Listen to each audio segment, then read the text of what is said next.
Hello friends, welcome in my YouTube channel Pramila study point. आज मैं profit and loss के जब कोई वस्तु कम या अधिक में बेची जाए तो ऐसे क्वेश्चन को लेके आई हूँ। एक ही व्यक्ति अपना सामान 10% लाभ पर बेचता है। यदि वह 15% लाभ पर बेचता तो उसे 200 रुपये अधिक मिलते। सामान का क्रय मूल्य क्या होगा? हमने पहले ही वीडियो में ये बताया था कि जब कोई परसेंटेज पूछा जाए, अब हमें उसका सीपी ना पता हो तो सीपी ही हम क्या मान लेते हैं, 100 मान लेते हैं। सीपी 100 मान लेंगे। पहली बार 10% लाभ पर बेच रहा है, दूसरी बार बोल रहा है 15% लाभ पर बेचता। जब 100 में बेच रहा है तो उसको 10% लाभ पर कितने में बेचता? 110 रुपये में बेचता। फिर आगे बोला है 15% लाभ पर बेचे। पहले वह 110 रुपये में बेच रहा था और अब 115 रुपये में बेच रहा है। पहले से कितना ज़्यादा रुपए उसे मिल रहे हैं? 5 रुपये मिल रहे हैं। जबकि क्वेश्चन में दिया हुआ है कि उसे 200 रुपये अधिक मिल रहे हैं। हमारे हिसाब से उससे पहले के कंपैरिजन में 5 रुपये ज़्यादा मिल रहे हैं और क्वेश्चन में दिया हुआ है कि 200 रुपये ज़्यादा मिल रहे हैं, तो 5 का मान 200, 1 बराबर 200/5।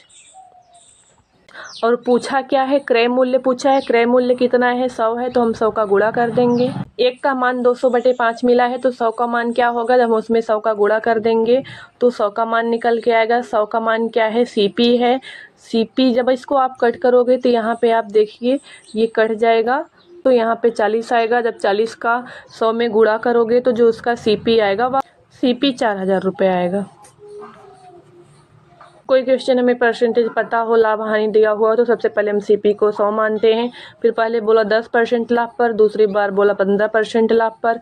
तो पहले के कंपैरिजन में वह कितने रुपए ज़्यादा लिया? 5 रुपये ज़्यादा लिया। क्वेश्चन में दिया 200 रुपये, तो 5 का मान 200, 1 का मान 200/5, तो हमने 100 का मल्टीप्लाई कर दिया, तो हमें सीपी निकल के आया 4000 रुपये। महेश ने एक घड़ी 10% हानि पर बेचा। यदि वह उसे 5% हानि पर बेचता तो उसे 60 रुपये अधिक मिलते। महेश ने घड़ी कितने रुपए में खरीदा था? तो यहाँ पे भी सेम प्रोसेस, हम सबसे पहले सीपी को ही 100 मानेंगे। सीपी को 100 मानेंगे। पहली बार बोला है 10% हानि पर, मतलब कि 90 रुपये में बेचता है। दूसरी बार बोला है 5% की हानि पर, तो 100 की चीज़ को 95 रुपये में। 10% हानि पर तो 100 की चीज़ को 90 रुपये में, और 5% की हानि पर 100 की वस्तु को 95 रुपये में है। जब 5% की हानि पर बेचता है तो उसे 60 रुपये अधिक मिल रहे हैं। और यहाँ पे देखिए पहले वह 90 में बेचता था, अभी 95 में बेच रहा है, तो उसे कितना ज़्यादा मिल रहा है? 5 रुपये ज़्यादा मिल रहा है, कि उसे 60 रुपये ज़्यादा मिल रहे हैं।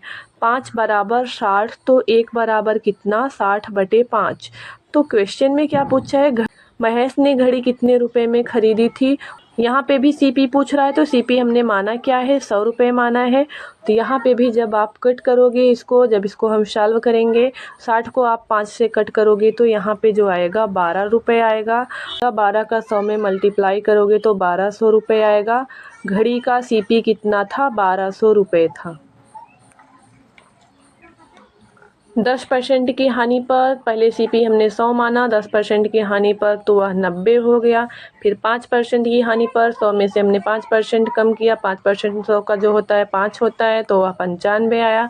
और हमें क्वेश्चन के हिसाब से, हमारे रेशियो के हिसाब से जो 5 रुपये अधिक मिल रहा है, और क्वेश्चन में बोला है कि 60 रुपये अधिक मिल रहा है, तो 5 बराबर 60, 1 बराबर 60/5।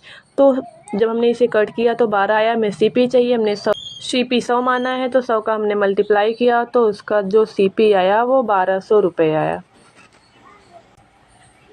एक व्यक्ति ने अपना फर्नीचर 15% लाभ पर बेचा। यदि वह 10% हानि पर बेचता तो उसे 500 रुपये कम मिलते। फर्नीचर का क्रय मूल्य ज्ञात कीजिए। इसके पहले क्वेश्चन में बोल रहा था कि अधिक मिल रहा था, और इस क्वेश्चन में बोल रहा है कि 500 रुपये कम मिल रहे हैं। तो सेम इसको भी वैसे करेंगे। पहले हम सीपी को ही 100 मानेंगे, फिर वह कितने कम में बेच रहा है, कितने ज़्यादा में बेच रहा है, हम उसका एसपी निकालेंगे। तो सबसे पहले सीपी और एसपी लिखेंगे। सीपी को 100 मानेंगे। जब सीपी 100 आएगा तो पहले बोला है 15% लाभ पर, तो कितना 15% लाभ क्या हो जाएगा? 115%, उसका पहला एसपी हो जाएगा। फिर बोला है कि 10% हानि पर बेचता। 10% हानि पर मतलब 100 का 10% निकालेंगे तो 10 आएगा, तो वह 90 रुपये में बेचा। पहले 115 रुपये में बेच रहा था, अभी 90 रुपये में बेच रहा है। जब इसमें से आप देखो पहले ज़्यादा में बेच रहा था, अभी कम रुपए में बेच रहा है। जब इसमें से क्या करेंगे, माइनस करेंगे, 25 आएगा। जब 115 में से 90 माइनस करेंगे तो 25 आएगा।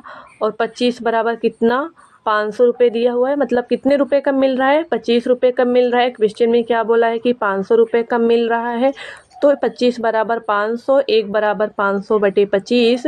और आगे फर्नीचर का क्रय मूल्य सीपी इसमें पूछा हुआ है, तो सीपी हमने क्या माना है, 100 माना है, तो हम यहाँ पे भी 100 का गुणा कर देंगे।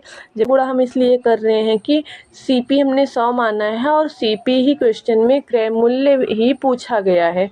तो यहाँ पे क्या करेंगे, हम इसको कट करेंगे। जब आप 25 से 100 को कट करेंगे तो ये क्या आएगा, 4 आएगा। अब इसका आप मल्टीप्लाई कर दोगे तो जो आंसर आएगा, जो इसकी सीपी आएगी, वो 2000 आएगी। Thanks for watching, please share and subscribe.